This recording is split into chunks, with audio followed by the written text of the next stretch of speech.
Allô, Bonsoir, Guylaine. Guylaine. Patrick. Salut, Patrick. Oh, ta jolie petite femme. Oh, bonsoir.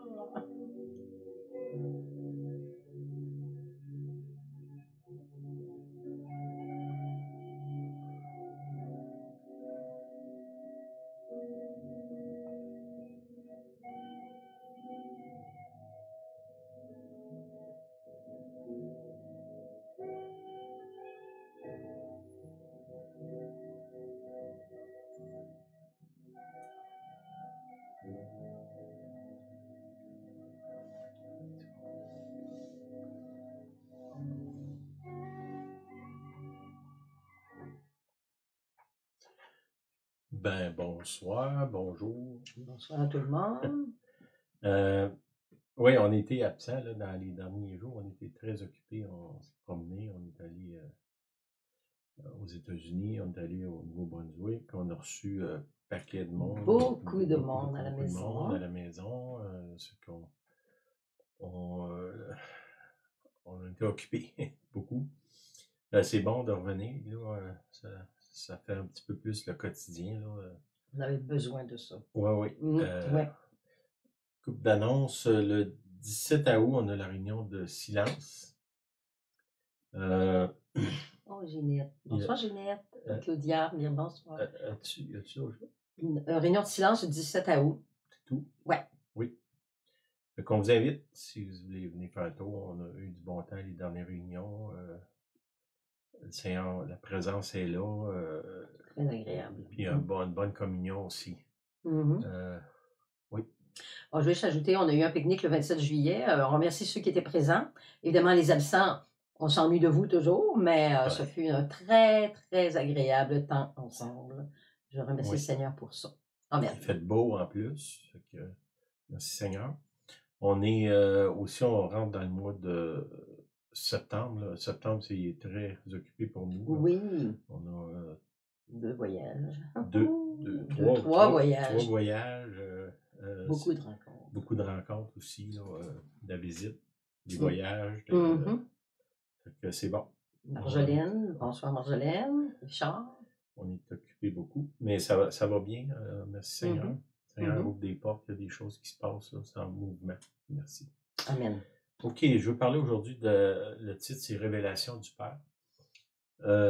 C'est une réflexion que j'ai eue là, cette semaine. Là, je me suis fait réveiller là, assez tôt, 4 heures du matin, je pense. En parlant de 4 heures du matin, il m'est arrivé quelque chose. J'étais à New York au je sais pas quel moment. Là. À New York, c'est la fin de semaine du 13 juillet. 20 juillet, excusez. Puis je prêchais le dimanche matin. Puis vers ça, autour de ça, 4 heures du matin, je me suis réveillé. Puis j'ai entendu, vous allez trouver ça bizarre, mais j'ai entendu une conversation dans le ciel. C'est le Père, le Fils qui parle. Puis j'étais comme, j'écoutais. Puis là, le Fils, il dit au Père, il dit, faut que j'aille à... J'étais à Owego, c'est une ville dans l'État de New York. Le Fils dit au Père, faut que j'aille à Owego aujourd'hui, parce que Sylvain va être là. Amen. Puis il continue à dire, il dit, tu le connais, hein, il est pas capable de distinguer sa gauche de sa droite, ce qui a vraiment besoin de moi. Intéressant dialogue. Je trouvais ça drôle là, que dans le fond, le Seigneur se moque un peu de moi, mais en même temps qu'il voit ma détresse. Amen. C'est ça.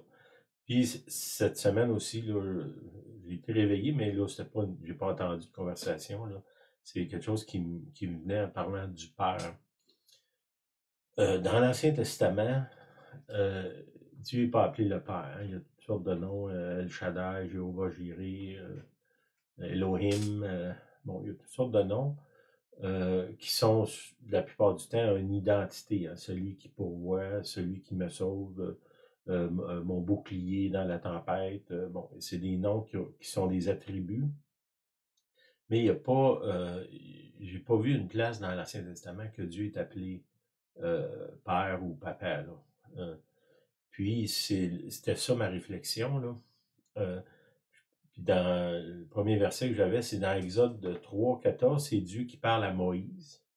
Moïse, dans l'Ancien Testament, il y a personne qui a vu Dieu clairement comme Moïse.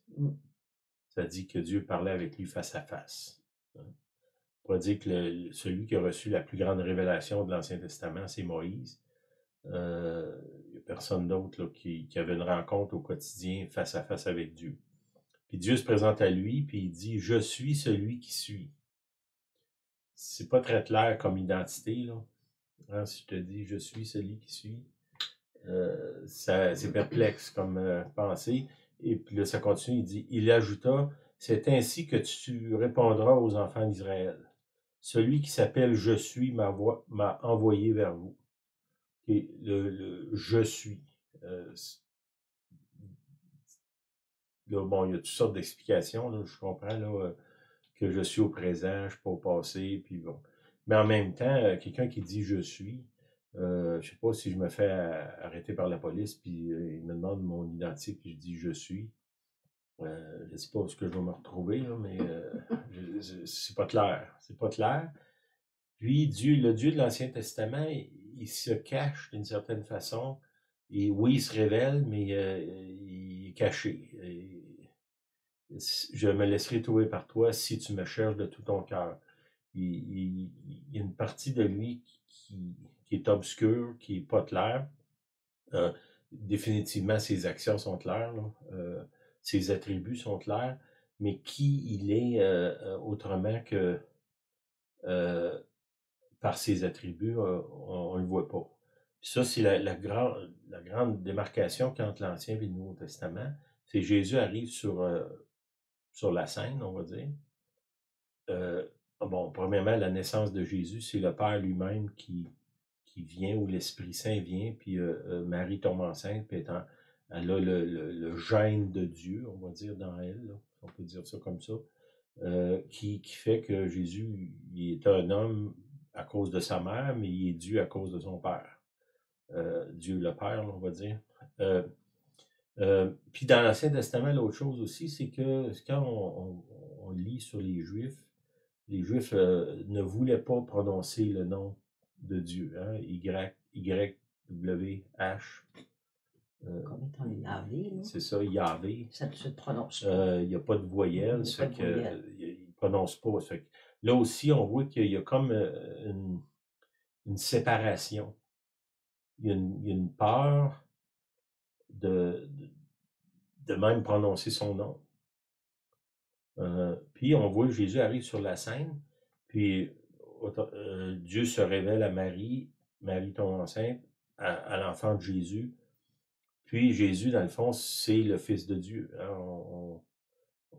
Bon, dépendamment de l'Évangile, le Fils de David, le Fils de Dieu. Puis, dans Matthieu 3, quand Jésus commence son ministère, à l'âge de 33 ans, 30 ans, excusez, 33 ans, c'est qu'il est mort, 30 ans, il y a une voix qui s'entend du ciel. C'est le même « je suis » qui parle, mais là, il est plus « je suis », c'est le Père. Là, il dit « Celui-ci est mon Fils bien-aimé en qui j'ai mis toute mon affection ». Là, il se révèle comme un Père. Puis, je sais pas, à peu près tout le monde de l'histoire de l'humanité vient d'une famille dysfonctionnelle. Si vous regardez dans la Bible, à partir patriarche. de Adam et Ève jusqu'à Jésus, on va dire, les familles, là, c'est dysfonctionnel. Puis la mienne, La mienne aussi. bon, j'ose pas le dire, mais c'est toi qui l'as dit. Puis à peu près toutes nos familles sont dysfonctionnelles. Puis si je me regarde, mettons, moi comme père, définitivement dysfonctionnel, moi. Puis je regarde autour de moi, on est pasteur, ou en tout cas, on œuvre dans l'église, là. Puis j'ai pas vu de famille encore divinement fonctionnelle. Mhm. Puis pourquoi? Parce qu'on a des modèles. Puis des fois, on reproduit ce modèle-là. Puis des fois, on le combat, mais on fait pas mieux. Hein? Mettons, je sais pas, mes parents, ils laissaient tout faire, puis moi, je suis très sévère. Ben, là, mes enfants vont me reprocher d'avoir été trop sévère, quand moi, je reproche à mes parents d'avoir été trop laxiste, là, de laisser tout faire. C'est que là, d'une génération à l'autre, on dirait que le fonctionnement des familles ne s'améliore pas. Puis là, on sait, là, depuis quelques années, c'est loin de s'améliorer, là. Qu'est-ce qui se passe, c'est que là, le père se révèle, il s'identifie, voici mon fils. Donc, s'il y a un fils, il est le père. Là, il n'est plus je suis ou je suis celui qui suis, là, qui est comme je vous dis, c'est pas très clair. Là finalement, il est le père. Il est le père de Jésus. Puis, Jésus vient, puis dans le fond, qu'est-ce qu'il fait? Il se présente à nous comme le fils du père. Puis là, ben, on peut, si on a une famille, puis que, comme moi, là, vous êtes dysfonctionnel, ben, on peut regarder vers ces deux-là, le Père, le Fils, le Saint-Esprit qui est là, qui l'aide, on pourrait dire, qui peut nous aider à saisir la grandeur de qui est le Père, qui est le Fils, là. Pour changer notre façon d'agir en tant qu'individu, pas juste les pères dans le sens masculin, là, mais les mères, les enfants aussi, les amis, les collègues. Au niveau, quand on dit dysfonctionnel, on n'est pas juste dysfonctionnel en famille. On l'est au travail, on l'est avec nos voisins, avec, avec à peu près tout le monde qu'on rencontre. Il y a des failles, des craques partout dans l'édifice. Je pense pas que je me trompe beaucoup en disant que ça s'applique à tout le monde. Il y en a vraiment que c'est des cratères. D'autres, c'est des fissures assez importantes.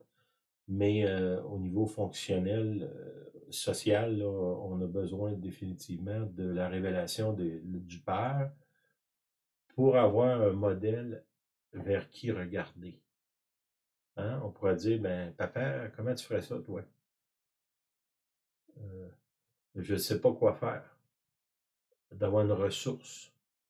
Hein? Des fois, je sais pas, si mes parents sont dysfonctionnels, je ne suis peut-être pas porté à aller lui demander des conseils. Là. Puis même quand ils sont fonctionnels, des fois, c'est moi qui est tellement dysfonctionnel que je n'irai pas demander des conseils. Ça t'arrive pas. Bon, est-ce que c'est clair? Là, c'est bien, c'est bien. C'est clair, c'est bien. Oui. OK. La première fois, le Père apparaît, c'est une voix qui sort du ciel qui dit « Celui-ci est mon Fils bien-aimé, en qui j'ai mis toute mon affection. » Ça, c'est Matthieu 3, 17. Plus loin, la voix revient au Matthieu 17, 5. Ça, c'est quand les disciples sont sur la montagne de la transfiguration. Puis là, encore là, ça dit, comme il parlait encore, la nuée lumineuse les couvrit, une lumière qui les entoure. Puis voici une voix se fit entendre de la nuée, ces paroles. Celui-ci est mon Fils bien-aimé, en qui j'ai mis toute mon affection. C'est exactement la même déclaration qu'au début. Mais là, il y a une différence. Là, il dit « écoutez-le ». Okay, écoutez-le, c'est pas comme j'écoute une émission de télévision. Là, c'est écoutez-le dans le sens obéissez à ce qu'il va vous dire. Puis si on veut sortir de notre dysfonctionnel, ben, il y a une réponse là. Écoutez-le. Celui-ci est mon Fils bien-aimé. Écoutez-le. Prenez exemple sur lui. Suivez ses instructions. C'est ça qu'il nous dit là. Jésus, il nous dit aussi, toutes choses m'ont été données par mon Père. Ça, si on a la révélation de Dieu, du Père, c'est quelque chose qui va venir à nous, qui va dire, dans le fond, s'il y a quelque chose de bon en vous, posez-vous pas la question d'où ça vient. Ça vient du Père. Ça dit dans la Bible, nous dit, toutes bonnes choses viennent de Dieu. Toute bonne chose, ça vient du Père. S'il y a du bon dans vous, ça vient de lui. Remerciez-le. Puis on peut peut-être dire, ben Seigneur, tu peux-tu en rajouter? Hein? Du bon, je peux en prendre encore. J'ai de la place. Pour déloger le moins bon. Hein? C'est pas, comment je dirais, en maudissant mes péchés qui vont disparaître.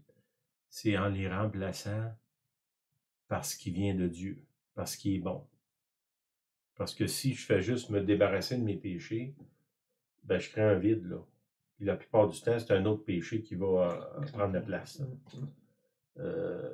Ou si vraiment je me vaude dans le péché, ben là, j'ouvre la porte au monde spirituel. Là. Mais si je laisse les bonnes choses qui viennent d'en haut, ça dit, toutes choses m'ont été données par mon Père.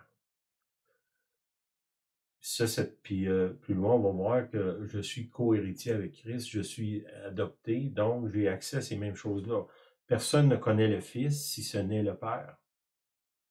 Ça aussi, dans le fond, on ne se connaît pas. C'est pour ça qu'on se méfie un de l'autre. Tu sais, je peux bien vous dire, ah, Juliette, je la connais. Oui, je la connais en partie, mais je ne la connais pas complètement.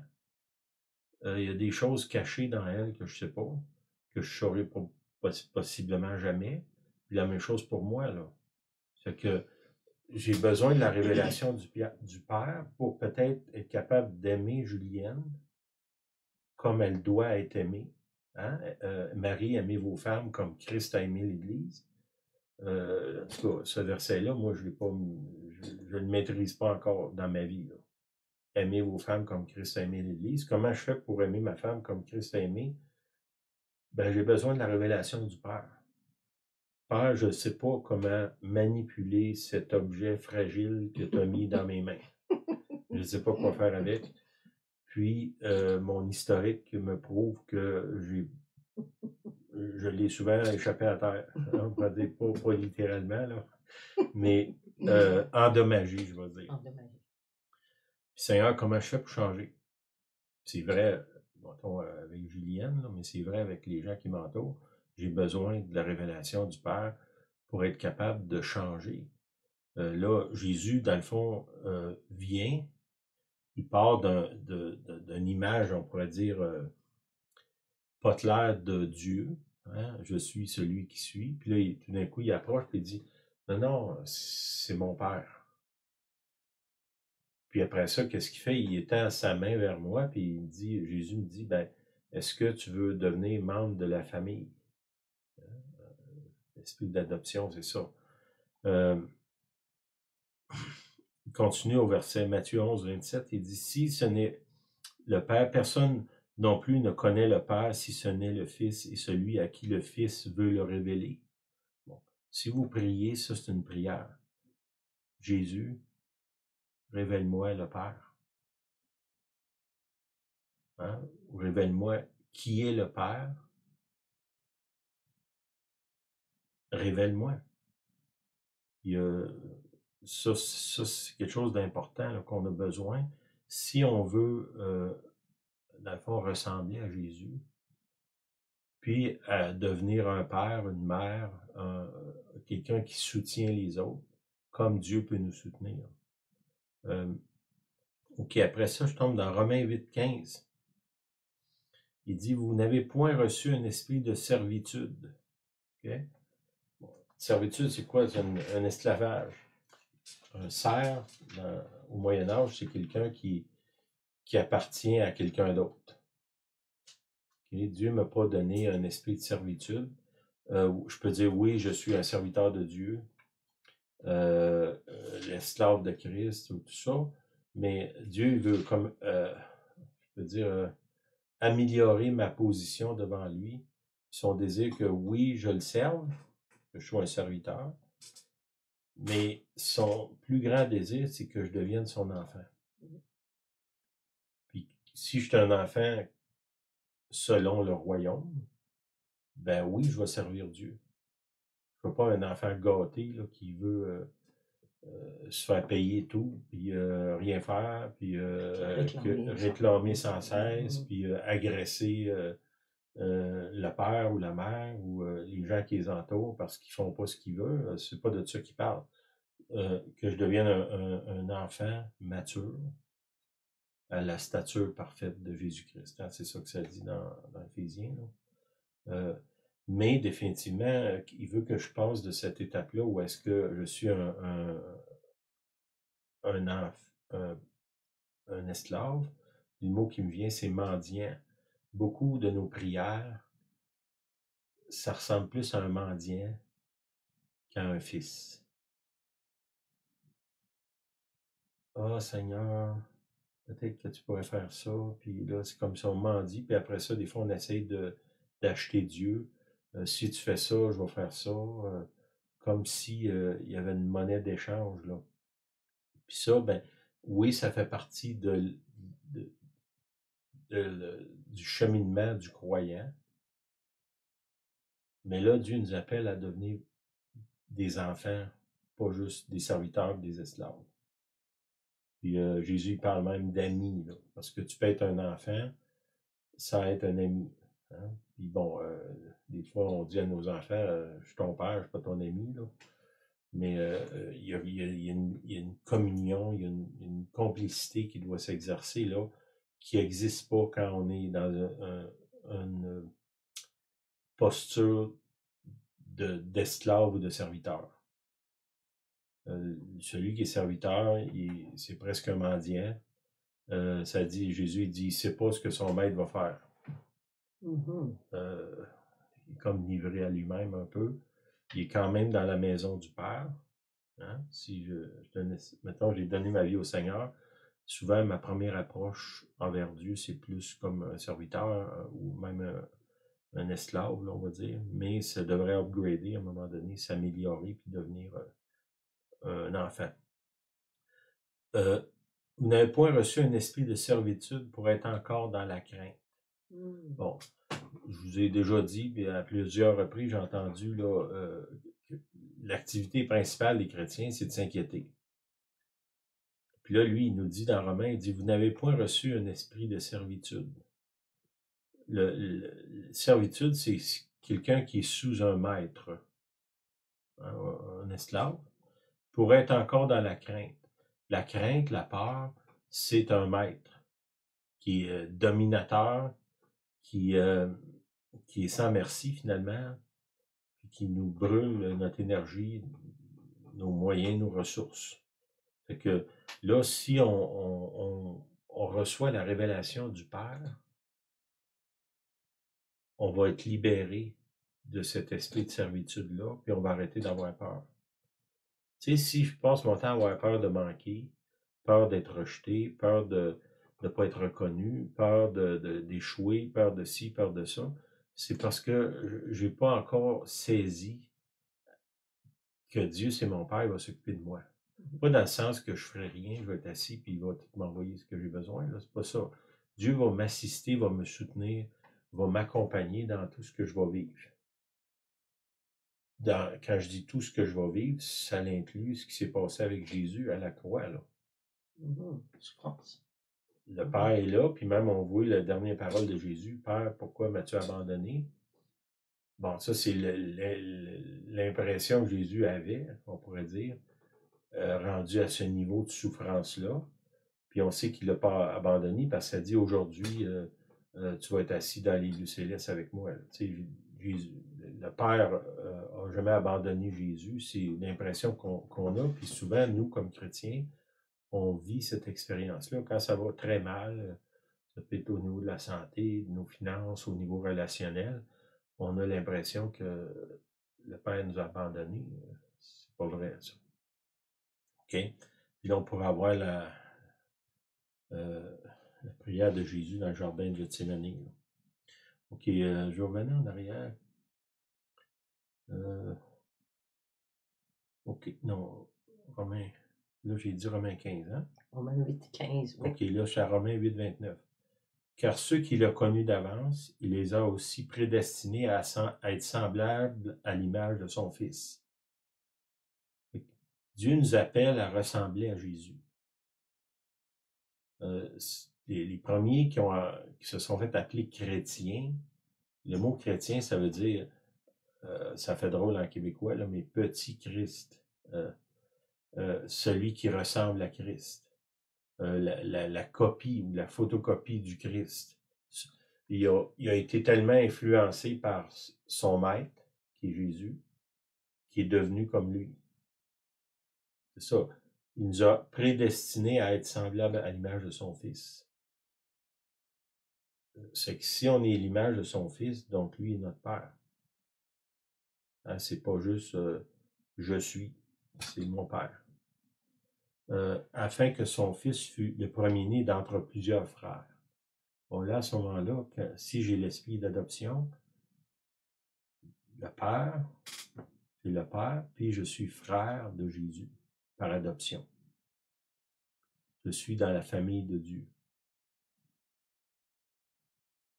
J'ai été adopté.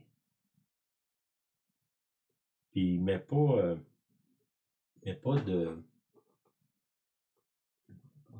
de conditions. Il dit, car ceux qu'il a connus d'avance, c'est lui qui les a connus, il les a aussi prédestinés. Bon, il y a tout un débat sur la prédestination, là, je comprends bien, mais c'est pas moi qui ai écrit ce passage-là. Ça dit que Dieu a appelé des gens, il les a connus d'avance. Avant même que tu sois né, je te connaissais. Avant la fondation du monde, je t'avais appelé par ton nom. Bon, il y a quelque chose là qui est dans la prédestination. Puis on est prédestiné à être semblable à l'image de Jésus. Bon. Moi, je fais partie d'un mouvement prophétique, là, depuis des années. Là, ça fait combien d'années? 30 ans et plus. J'ai été impliqué beaucoup dans la prophétie et tout ça, là, encore aujourd'hui. Peut-être un avertissement. Faites attention là, comment je dirais, de trop vous égarer dans des suppositions, puis des explications, puis des machinations, puis des explications d'événements, puis de voir des signes partout. Là. Je ne dis pas que ça n'existe pas, mais là, plus que j'avance dans la foi, dans ma vie chrétienne, dans mon expérience, puis plus que je rencontre des gens, là, parce que nous autres, on rencontre beaucoup de monde, là. Il faut revenir au fondamental. Qu'est-ce qui va me transformer? C'est si je sais que Dieu, c'est mon Père, Jésus, c'est mon frère, que Dieu m'a appelé à être transformé à l'image de son Fils. Ça, c'est plus important que de découvrir la date de l'enlèvement ou de savoir ce qui va arriver dans 2 ans. Puis je suis certain que, mettons, ma femme, elle aime beaucoup mieux que je ressemble à Jésus, que je donne les prophéties sur la fin des temps. Pour elle, ça va être pas mal plus, comment je dirais, efficace, oui. Gagnant. Puis là, il y a trop de monde là, qui sont complètement déraillés dans toutes sortes de choses. Attention. Puis quand on les regarde, on ne voit pas la vie du Christ en eux. Puis, c'est quoi que Jésus est venu faire? Dans le fond, Jésus il est venu nous dire, tu as un Père dans le ciel qui t'aime, puis il veut s'impliquer dans ta vie. Amen. C'est ça la bonne nouvelle de l'Évangile. Puis il sait à quel point tu es incapable. Moi, il me l'a dit l'autre semaine. C'est que je vais t'envoyer le Saint-Esprit pour t'aider. Parce que par toi-même, tu ne peux pas y arriver. C'est ça la bonne nouvelle de l'Évangile. Et oui, de ça, il découle les dons prophétiques, les dons de guérison, tout ça. Là. Mais détournons pas notre attention de ce qui est vraiment le message de l'Évangile. C'est la bonne nouvelle. C'est que j'ai un Père dans le ciel qui m'aime, puis qui a envoyé son Fils me le dire, puis me prouver à quel point le Père m'aime. En me donnant le Saint-Esprit, puis le Saint-Esprit me guide, me parle. Puis c'est quoi le but de tout ça? C'est que je devienne semblable à l'image du Christ, de Jésus. C'est pas que je devienne le plus grand prophète sur la terre. C'est pas que je bâtisse une église ou une cathédrale, là. C'est que je sois à l'image de Jésus. Puis si on se détourne de ça, ben on est dans, j'ai envie de dire, dans l'égarement. Puis les gens, ils nous écoutent parler, puis ils nous regardent vivre, puis ils disent, il y a un déconnect entre ce que tu dis et ce que tu es. Hein? Il dit, il nous a prédestinés à être semblable à l'image de son Fils. C'est qu'on est mieux dans le être, oui, c'est ça, que dans le faire. Parce que quand j'approche de quelqu'un, ce que je reconnais en lui, c'est l'Esprit de Dieu. C'est pas ce qu'il dit, là. Je peux avoir un perroquet puis apprendre des versets bibliques, là. Il n'est pas sauvé pour ça, là. Je peux avoir un ordinateur puis faire réciter la Bible. Il ne sera pas sauvé pour ça. Puis il ne sera pas transformé. Parce que oui, je peux être sauvé sans être transformé, là. D'accord avec ça. Mais c'est pas la même chose. Ce que les gens autour de moi ont besoin, particulièrement les gens proches, c'est que moi, je sois transformé. Qu'est-ce qu'ils vont voir que Jésus est en moi? C'est le changement de ma personne, de mon être, que je suis transformé à l'image de Jésus. Ça a-tu du sens, ça? Ou...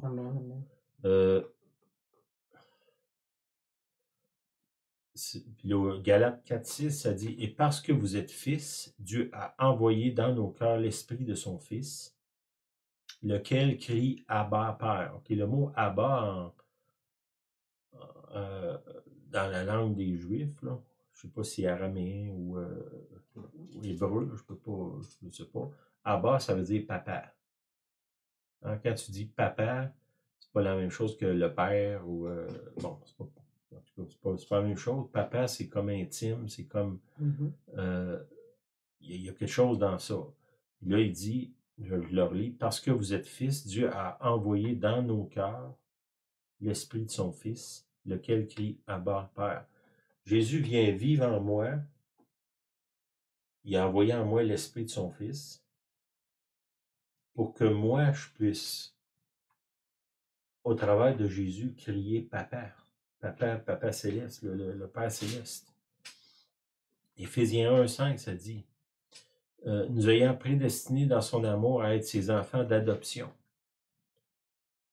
Dieu nous a adoptés dans sa famille. On fait partie de la famille de Dieu. Jésus, c'est mon frère.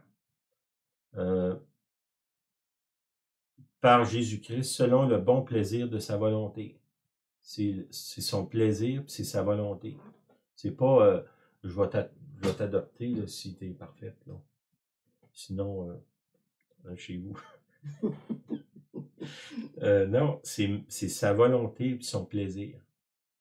Comme je vous ai dit au début, quand j'ai entendu la conversation avec le Seigneur, je me suis senti aimé. Même si dans le fond, il se moquait de moi. Le Seigneur dit il faut que j'aille à Ouigo parce que lui, il n'est pas capable de reconnaître sa gauche de sa droite. Ben, tu sais, c'est un peu péjoratif d'entendre ça, mais en même temps, c'est vrai. Puis j'ai senti que ça n'avait rien à voir avec mes qualités, que je suis aimé malgré moi. Ça m'a vraiment réchauffé le cœur, même s'il y avait un peu de moquerie dans son discours. C'est partie de la famille, on peut rire. On peut rire. Un peu d'humour. Hein? Oui. OK. Là, je suis rendu dans Matthieu. La prière de Jésus. 6. Matthieu 6, 9. Notre Père, que ton nom, que ta volonté, donne-nous, pardonne-nous, ne nous induis pas, car c'est à toi. On voit là dans ça que c'est une prière d'un enfant qui s'adresse à son père. Il y a, comment je dirais, il y a un abandon de la volonté. c'est comme si je te dirais, ben, j'ai assez confiance en toi pour m'abandonner. Puis sans restriction, sans rien. Puis en même temps, il reconnaît, ben, j'ai besoin de toi. Hein, donne-moi mon pain quotidien. Il reconnaît que ça vient de lui. Après ça, pardonne-moi mes offenses. Puis là, on pourrait dire, ben, aide-moi à pardonner aux autres aussi. Là. Mais fait que je ne sois pas tenté au-delà de mes forces. Seigneur, tu sais que mes forces ne sont pas bien élevées. Protège-moi. Puis enfin, il reconnaît que c'est à toi qu'appartient dans tous les siècles le règne, la puissance et la gloire. Pourquoi qu'il dit ça? Ça, c'est l'abandon total. C'est toi, Seigneur, qui règne, pas moi. Je suis en train de faire une étude sur ça, là. Tout le narcissisme, là, lui qui tombe en amour avec son image. Narcisse, c'est un personnage mythique qui tombe en amour avec lui-même, avec l'image de son image dans un lac, ça, il se voit, puis là, il se trouve tellement beau qu'il oublie tout le reste du monde. Là. Ben, quand on a pris notre Père, la dernière phrase, c'est de sortir du narcissique. Lève tes yeux du lac là, ou du miroir, puis regarde en haut. Tombe en amour avec Jésus au lieu d'avec toi-même. Ou repens-toi si c'est le cas. Là. Donc, amen, amen, amen. Dieu, en effet, Jean 3, 17, Dieu, en effet, n'a pas envoyé son Fils dans le monde pour qu'il juge le monde, mais pour que le monde soit sauvé par lui. Jésus est venu pour nous révéler le Père. Ça, c'est la bonne nouvelle de l'Évangile. Il sait à quel point on est incapable. L'autre bonne nouvelle, c'est que je vais vous envoyer le Saint-Esprit, l'aide, qui va vous aider à vous fondre dans la famille de Dieu. Devenir semblable aux autres membres glorieux de la famille.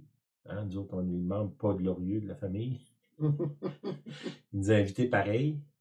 Et là, il dit, je vais t'envoyer de l'aide là, pour que tu ressembles à nous. Là.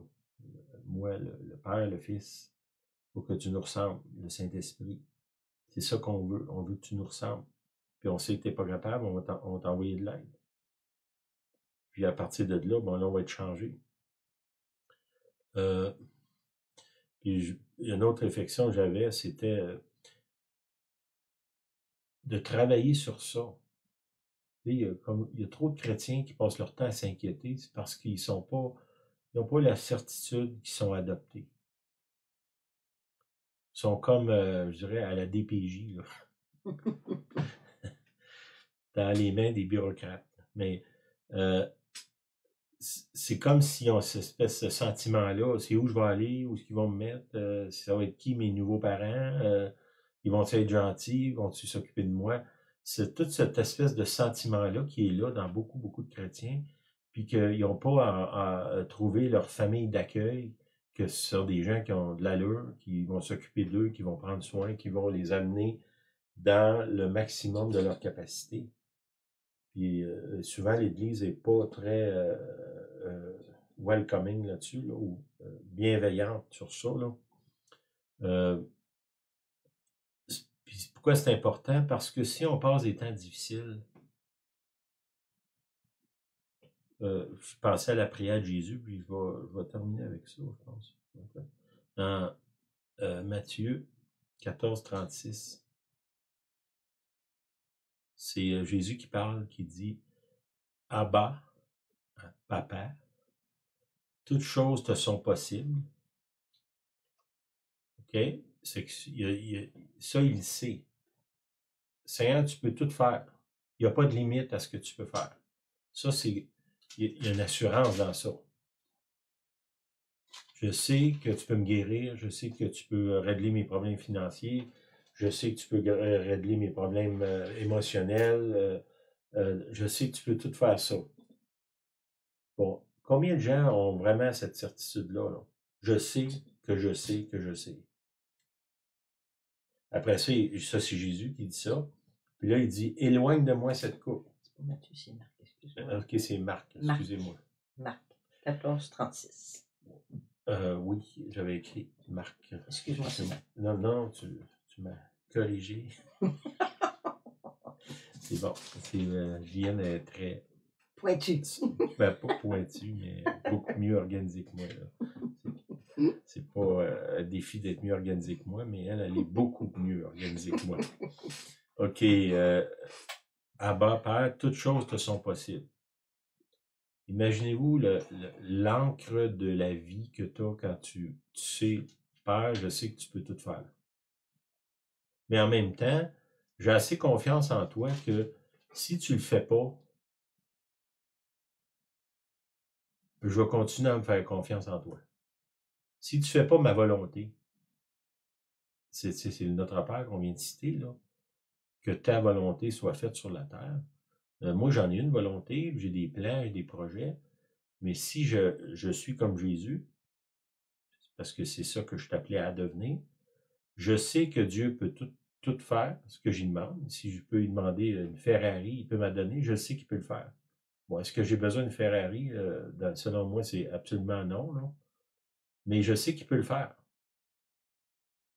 J'ai besoin de, je sais pas moi, de quoi que ce soit, je sais qu'il peut le faire.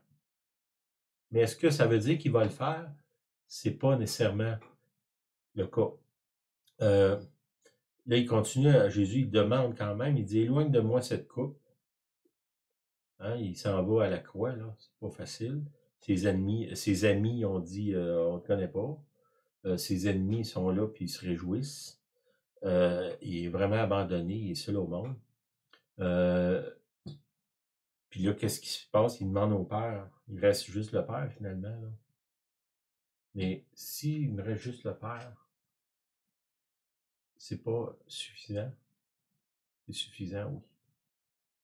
Bon, ça ne veut pas dire que je dois éloigner tout le monde, là, parce que si je suis dans la famille de Dieu, puis que je suis transformé à l'image de Jésus, je devrais être un peu comme Jésus. Là. Tu sais, Jésus, quand il ne pouvait plus rentrer dans les villes parce qu'il y avait trop de monde qui voulait être avec lui. Là.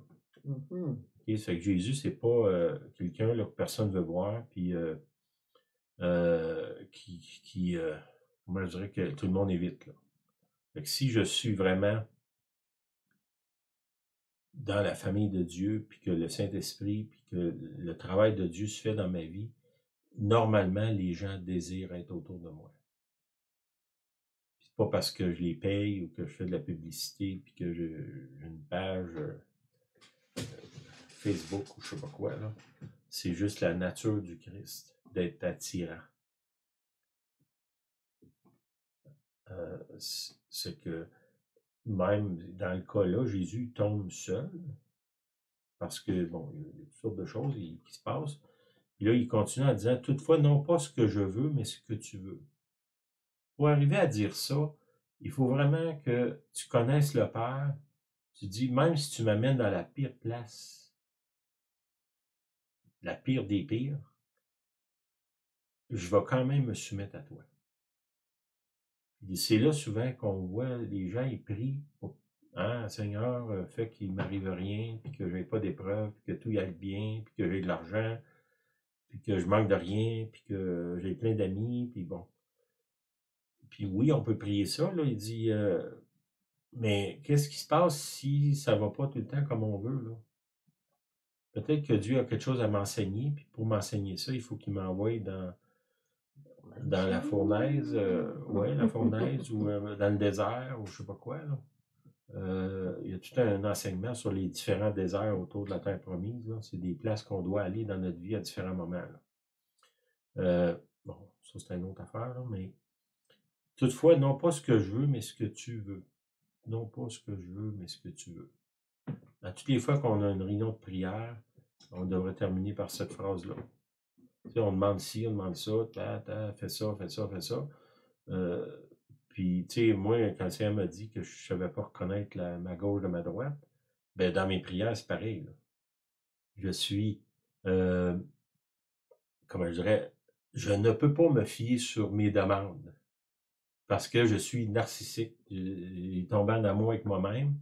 Toute la vie tourne autour de moi. Quand je prie, c'est pareil. Là. Puis là, Dieu devient un instrument. c'est lui l'esclave, c'est moi le père. Dans la réalité, c'est pas vrai, ça.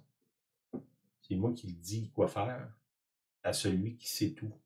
Hein, c'est un peu imbécile, là.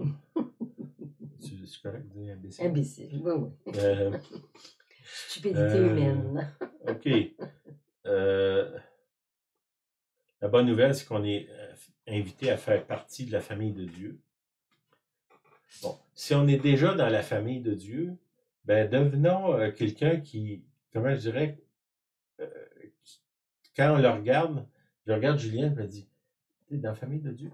Oui, Ouais. oui, oui. Ben, ça me tente, je te regarde, là, puis ça me tente d'être dans la famille de Dieu aussi. Amen. Parce que il y a quelque chose sur toi qui m'attire. Le Saint-Esprit qui est là. OK? Après ça, Dieu veut nous libérer de nos modèles. J'ai commencé au début en disant que au niveau du père, de la famille, des relations avec les autres, on n'est pas trop bon, hein, on veut dire. Dieu veut nous libérer, puis c'est comme s'il nous invite, viens dans ma famille, puis on va t'expliquer comment nous autres on fonctionne. Hein? Bon. La seule famille qui n'est pas dysfonctionnelle sur la planète, c'est le Père, le Fils et le Saint-Esprit. Là, ils nous invitent à faire partie de leur famille, puis ils nous donnent les outils pour devenir semblable à eux. Puis là, moi, j'arrive là, puis j'essaye de leur dire que moi, ma méthode est meilleure que la tienne. Ben, le père, il est tolérant, puis il est patient. Là. La preuve, c'est que je suis encore là. Mais quand même. OK. Il veut nous libérer de nos modèles nés il veut qu'on naisse de nouveau dans une nouvelle famille. La nouvelle naissance, je suis né dans une famille dysfonctionnelle. Je suis dans une famille dysfonctionnelle. Puis là, je suis invité dans une famille fonctionnelle. C'est ça la bonne nouvelle de l'Évangile. C'est pas je sais la date de l'Apocalypse. Revenons sur ce qui est essentiel. Là. Invitons les gens à faire partie de la famille de Dieu. Nous-mêmes, allons vers ça. Hein? Je disais quelque chose dernièrement, il disait lis pas la Bible pour savoir, lis la Bible pour connaître. Pas connaître les Écritures, mais connaître l'auteur des Écritures, connaître Dieu. OK, j'avais d'autres versets, mais je vais arrêter là. On a assez dit. T'avais-tu quelque chose? Je veux ajouter une chose. Quand on dit le je suis, celui qui suit, moi, comme professeur de français, le verbe être, c'est je suis, tu es, il est, on l'apprend dès le jeune âge. Chaque fois que être à l'image de Jésus, c'est le je suis. Être comme Jésus, c'est le je suis. Si tu dis je suis Julienne, c'est mon être personnel, c'est ma personne, mon identité qui est rattachée à celle de Dieu. Donc, c'est beaucoup plus vaste le fait de dire je suis. Donc, c'est un petit commentaire très intéressant que j'ai déjà eu. Ensuite, la prière du Notre Père. On la récite, on la sait, on l'a mémorisée, on la récite, on la récite. Je vous encourage à la réciter de nouveau dans l'humilité. C'est une prière d'humilité. Que ton nom, ta volonté, donne-moi le pain, non ma volonté. C'est une prière d'humilité. C'est comme si on avoue notre faiblesse. On a besoin de toi. Sans toi, on ne peut rien faire. Tout est relié dans la prière que Jésus nous laisse, d'ailleurs, la seule qu'il nous laisse. Mais cette prière d'humilité-là, si on va à la croix, on a deux personnes qui sont mourantes, hein, des criminels qui sont à Jésus de chaque côté. Puis il y en a un qui va dire, oublie-moi pas quand tu viendras dans ton règne. Il n'a pas récité le Notre Père. Puis Jésus il a dit, aujourd'hui, tu seras avec moi dans le royaume. Voyez-vous l'humilité que nous, ici-bas, récitons le Notre Père toujours dans un esprit d'humilité, comme celui qui est à la croix. Oublie-moi pas. Humblement, oublie-moi pas. Et Jésus dit, aujourd'hui. Donc, c'est une prière peut-être pas à mémoriser, mais à réfléchir. C'est ce qui est assez intéressant. Puis, une autre chose, lors de la dernière réunion de silence, la parole que moi j'ai reçue, c'est arrêtez de mendier dans vos prières. Le mot en anglais, c'est beg. Alors, j'avais eu juste un commentaire là-dessus. Donc, quand vous priez, c'est assez intéressant de la façon que l'on prie. On a juste à s'écouter, dans le fond, mais il y a beaucoup, beaucoup d'inquiétudes dans nos prières. que ce soit mes enfants, je prie pour mes filles, mes petits-enfants. J'ai beaucoup, beaucoup d'inquiétudes. Je dis à Dieu quoi faire. Ça va avec le message de Sylvain. Donc, si on tournait nos prières en remerciement. Oui, on dit nos choses, mais on termine toujours par merci Seigneur parce que c'est toi qui agis. Merci parce que tu vas faire de la meilleure façon qui soit. J'ai mon idée, mais toi, tu as la meilleure façon. C'est dans l'humilité encore. Donc, oui, on va devant Dieu, oui, on prie, non en mendiant, mais en reconnaissant que Dieu peut tout faire. Il est le Dieu de l'impossible, il est bien dit. Amen. Soyons encouragés. Amen. Amen. Ben, bonne semaine. Soyez bénis. Merci d'être là. Merci à chacun de vous.